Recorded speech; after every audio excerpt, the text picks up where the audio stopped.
Assalamualaikum warahmatullahi wabarakatuh. Nama saya Alfril Amirmadi dari jurusan Public Relation. Eh, saya diberi tugas oleh Pak dosen untuk meresume beberapa materi yang telah diberikan minggu lalu. Yang pertama itu budaya organisasi. Budaya organisasi merupakan salah satu peluang untuk membangun sumber daya manusia melalui aspek perubahan sikap dan perilaku. Budaya organisasi merupakan kekuatan sosial yang dapat menggerakkan orang-orang dalam suatu organisasi untuk melakukan aktivitas kerja. Menurut Susanto, budaya organisasi ini adalah nilai yang menjadi pedoman sumber daya manusia untuk menghadapi permasalahan eksternal ke depannya. Sedangkan menurut Kretner dan Kaczynski menyatakan bahwa budaya organisasi seringkali digambarkan dalam arti sosial yang dimiliki oleh bersama. Berikut ada beberapa ciri-ciri budaya berorganisasi. Yang pertama, percaya bahwa manusia adalah sumber daya yang paling penting. Dan yang kedua, pengendalian didasarkan pada loyalitas dan komitmen. Dan yang terakhir, komitmen pada karyawan lebih tinggi daripada komitmen pada diri sendiri. Berikut ada ciri-ciri yang membawa sukses. Yang pertama, kecenderungan untuk bertindak. Yang kedua, dekat kepada pelanggan. Yang ketiga, otonomi dan kewirausahaan. Fungsi budaya organisasi yaitu berpengaruh pada perilaku anggota atau individu sekelompok atau diri sendiri. Adanya budaya organisasi yang kuat sangat bermanfaat bagi organisasi. Yang pertama, keuntungannya yaitu memudahkan koordinasi aktivitas dalam organisasi. Yang kedua, memudahkan komunikasi antar individu atau anggota. Dan yang terakhir, terciptanya keharmonisan dalam hubungan satu sama lain.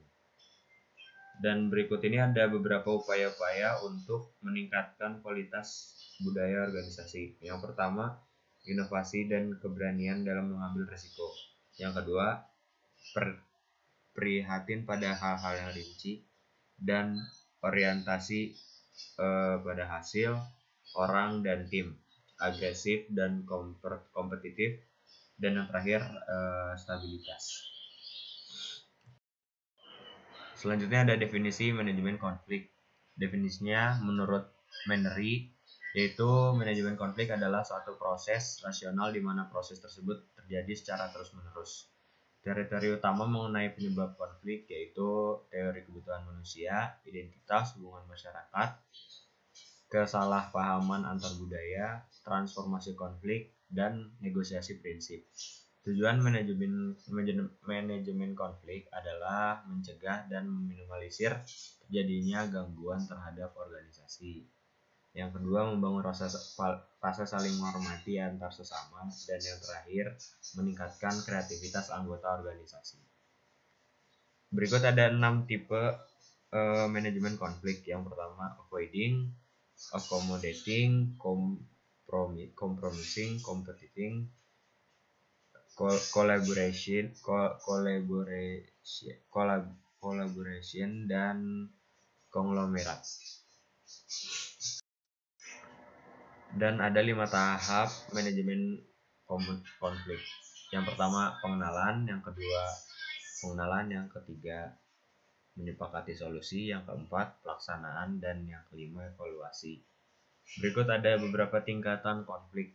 Yang tingkat pertama yaitu intrapersonal, kemudian interpersonal, intragroup, intergroup, intraorganisasi, dan yang terakhir interorganisasi. Berikut juga ada teknik penyelesaian konflik. Yang pertama, persuasi, rujuk, penarikan diri, pemecahan masalah terpadu, tawar-menawar, pemaksaan dan penekanan, dan intervensi. Ada beberapa cara penyelesaian konflik dengan pihak ketiga, yaitu konsultasi, arbitrase, dan penengahan atau mediasi. Pendekatan dalam penanganan dan penyelesaian konflik ada dua, yaitu pendekatan KAPO atau Knowledge, Authority, Power, dan Winning. Dan pendekatan yang kedua ada ACES, yaitu Assess, Clarify, Evaluate, dan Solve.